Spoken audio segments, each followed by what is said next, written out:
The summer slide. Today I want to talk to you about a concept called the summer slide.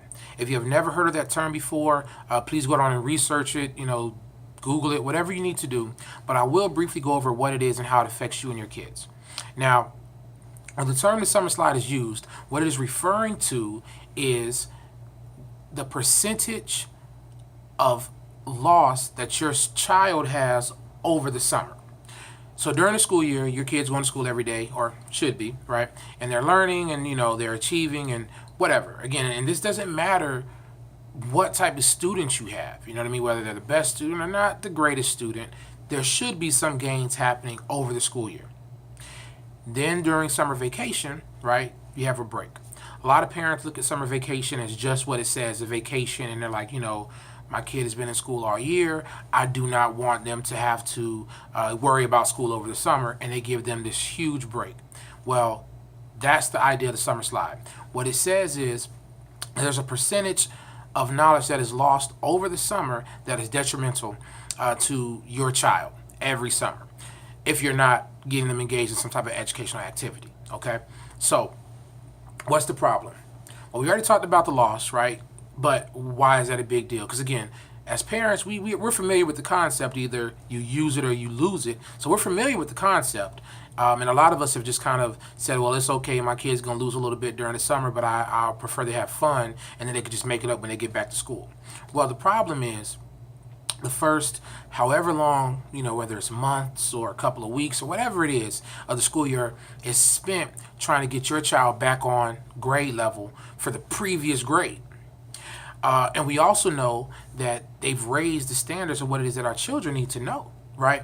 So school is no longer just, kind of go about it and you kind of, learn as you go. You know what I mean? There's a reason, there's a purpose. Everything is driven, okay? And so when your child gets back to school, if the curriculum is supposed to keep going on and on and on, but you have to spend a lot of time trying to remediate your child, right, then your child is losing a lot of what they need. So anyway, that's the problem. The other problem is, remember I said it doesn't really matter what level your child is at, right? Well, what if your child came into the school year last year and they were already a little bit behind? And so they finished the school year, and again, they made some gains, but they're still really not on grade level. And then over the summer, they don't do anything. So they lose even more, right? And then they come back the next school year, so they're a little bit lower. Their peers are here. Long story short, over time, this is what starts to happen. The gap starts to further and starts to widen. We don't want that for our kids, right? So how do you combat the summer slide? I'm gonna give you a couple of tips, or I should say a few tips. All right. Tip number one: read with your kids, and it doesn't matter the age. You know what I mean? Whether you have a middle schooler or not, if you're engaged in a good book and you guys are reading it together and dialoguing about it, they're going to enjoy it. And then, of course, if you have younger kids, that's definitely something that you want to do. Read to your children. Another thing that you could do is go down and look up the vocabulary, suggested vocabulary for the next grade level. So if you have a third grader going to the fourth grade, I would look up fourth grade vocabulary as well as third grade vocabulary. And I would make sure that my child is familiar with them and try to find teachable moments that I can teach them to them. So that's tip number 2.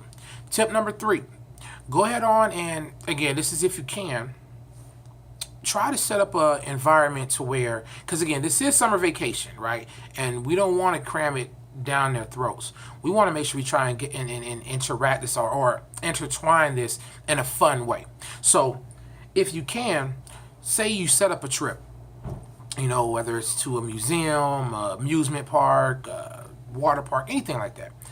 Try to connect education to the trip as well. So for instance, hey, next week we're going to go here. Between now and then, I want you to go on and research, when was this place established? Who founded it? What were some of the first attractions? Whatever you can do to try to help connect the fun activity to an educational activity as well. That's tip number 3. Tip number 4. Let's say if it's math. There's a great resource that I know and that I've used myself, and it's called Khan Academy. I will leave a link below. But Khan Academy is free.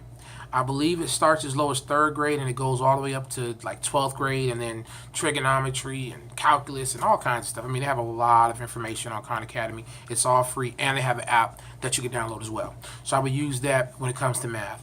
And then, the the fifth and I guess final tip would be, again, if you can, try to find a quality summer learning program for your child.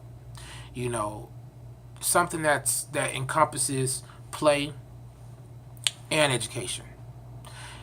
It's very important. You know what I mean? I cannot stress how important it is. And a lot of parents look at it and say, "Oh, well, okay, if my kid needs to learn during the summer, I'll just print out a couple of worksheets and whatever."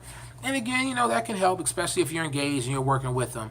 But again, we do want to keep in mind it is summer. We want it to be fun. We want it to be a bit of an experience. So try to find a good quality program. If you can't find everything in the program, then you'll have to do some stuff on your own. You'll have to send them to the summer program, and maybe that's really heavy into sports and arts and things of that nature. And then maybe at home you would have to supplement something like a Khan Academy, get them on a reading list, things of that nature.